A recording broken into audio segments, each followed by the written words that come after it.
This is surprising. Is this just a case of big media egos, where you have David Zaslav, who didn't want to even think about restructuring this or putting his name to it in any way?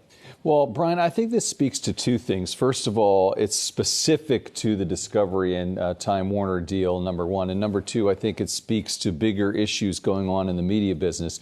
Yes, David Zaslav not keen on this streaming property at all. In fact, they've had some bad experiences at that company with smaller niche streaming businesses. And so they wanted to have one big streaming endeavor. So that's what pertains directly to that company. But then overall, it's been a rough go of it for streaming this week. I mean, we just look at what happened with Netflix earlier in the week, losing 200,000 subscribers in the quarter, and the stock tanking, the stank talking too.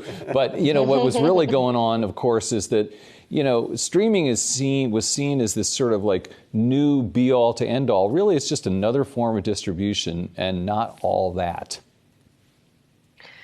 Yeah, I mean, it is interesting, the CNN Plus, looking at through the lens of, on the one hand, the sort of management issues, on the other hand, what it says about streaming. And so as people look over the streaming landscape and investors try and figure out, what is it going to look like from now? We heard from Mark Mahaney earlier in the week, who said Netflix isn't a premium growth stock anymore. So I guess people just have to refigure all their expectations of what this space looks like. Yeah, Julie, I mean, it's a comeuppance, no doubt about that. And when you look at Netflix, I mean, there's at least four things going on. On the supply side, there is just a massive amount of content. Everyone is in the streaming game. They're not differentiated particularly. Yes, they have a better UX, but still there's just so much content out there. On the demand side of things, people are back at work more and more. That means they're at home less and less time to stream. Then you've got inflation. That's number three, right? So people are starting to say, maybe I should cut back a little bit on expenses.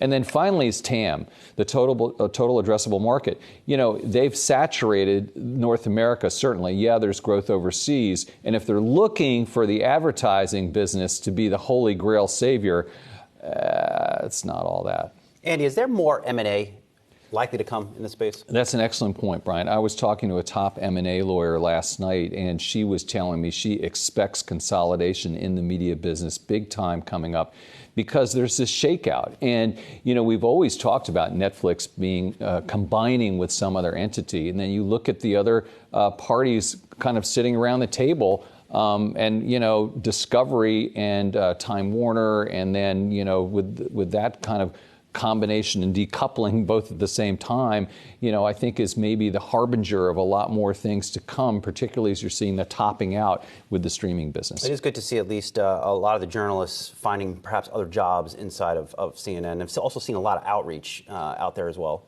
Yeah, I mean, it's a tough business, right? I mean, you're talking about sort of two pieces of it, which is to say the news business, which is a tough business, the entertainment business, less difficult, but there are so many players. I mean, it's great to be a showrunner right now, but I think maybe in 24 months, maybe not so great to be a showrunner, because, really more shows. At some point, it's going to top out. Point well taken. Yahoo Finance's editor-in-chief, Andy Starr, good to see you. Thanks, Brian.